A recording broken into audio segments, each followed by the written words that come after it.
Hi friends, இன்றைக்கி நம்ம சூப்பரான மட்டன் குழம்பு டிஃப்ரெண்ட் ஸ்டைலில் செய்யலாமா? ஃபஸ்ட்டு பார்த்திங்கன்னா மட்டனை நல்லா வாஷ் பண்ணிவிட்டு குக்கரில் சேர்த்துக்கலாம். இது கூட பார்த்திங்கன்னா உப்பு, மஞ்சத்தூள், அதுக்கப்புறம் ஒரே ஒரு வெங்காயம் கட் பண்ணிவிட்டு போட்டு பார்த்திங்கன்னா ஒரு 5லேருந்து 6 விசில் அளவுக்கு நல்லா பார்த்திங்கன்னா மட்டனை வந்து வேக வச்சு எடுத்துக்கலாம்.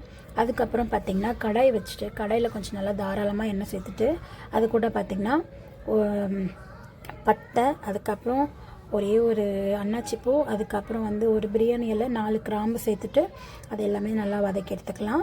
அதுக்கப்புறம் பார்த்திங்கன்னா கொஞ்சமாக வந்து சோம்பு சேர்த்துட்டு இது கூட பார்த்திங்கன்னா மீடியம் சைஸில் ஒரு 2 வெங்காயம் எடுத்து கடாயில் சேர்த்துக்கோங்க. இப்போ மிக்சியில் அரைக்கிறதுக்கு ஒரு 1.5 தக்காளி, ஒரே ஒரு வெங்காயம் சேர்த்துட்டு அதை வந்து நல்லா ஃபைன் பேஸ்ட்டாக அரைச்சிக்கோங்க.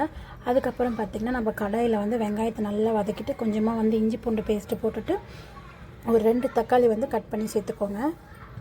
இது கூட பார்த்திங்கன்னா கொஞ்சமாக உப்பு சேர்த்துட்டு நம்ம அரைச்சி வச்சுருக்க தக்காளி வெங்காயம் பேஸ்ட்டை வந்து இது கூட சேர்த்துட்டு நல்லா பார்த்திங்கன்னா எண்ணெய் பிரிஞ்சு வர அளவுக்கு நல்லா மூடி போட்டு வேக வச்சுட்டு கொஞ்சமாக வந்து மஞ்சத்தூள் சேர்த்துட்டு திருப்பியும் பார்த்திங்கன்னா நல்லா மிக்ஸ் பண்ணிவிட்டு குழம்பு மிளகாத்தூள் வந்து ஒரு 2 ஸ்பூன் சேர்த்துக்கோங்க.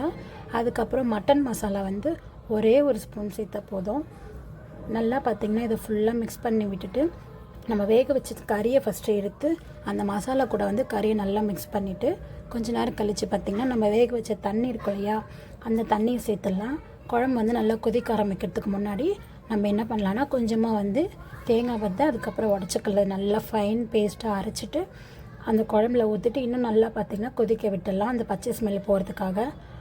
அதுக்கப்புறம் பார்த்திங்கன்னா அதுக்குள்ளே ஹஸ்பண்டுக்கும் பாப்பாவுக்கும் பார்த்திங்கன்னா முட்டை தோசை மட்டன் குழம்பு வச்சு இன்றைக்கி நான் பிரேக்ஃபாஸ்ட் கொடுத்தேன். ரொம்பவே டேஸ்ட்டாக இருந்துச்சு. நான் தக்காளியெல்லாம் இது வரைக்கும் அரைச்சி சேர்த்ததே கிடையாது எந்த ஒரு குழம்புலையுமே. சூப்பராக இருந்துச்சு. அப்புறம் நல்லா திக்க குழம்பு கொதிக்க வச்சுட்டு லாஸ்ட்டாக பார்த்திங்கன்னா கொத்தமல்லி கருவேப்பிலை போட்டு இறக்கிட்டா என்னோடய ஸ்டைலில் சூப்பரான மட்டன் குழம்பு ரெடி ஆகிடுச்சு.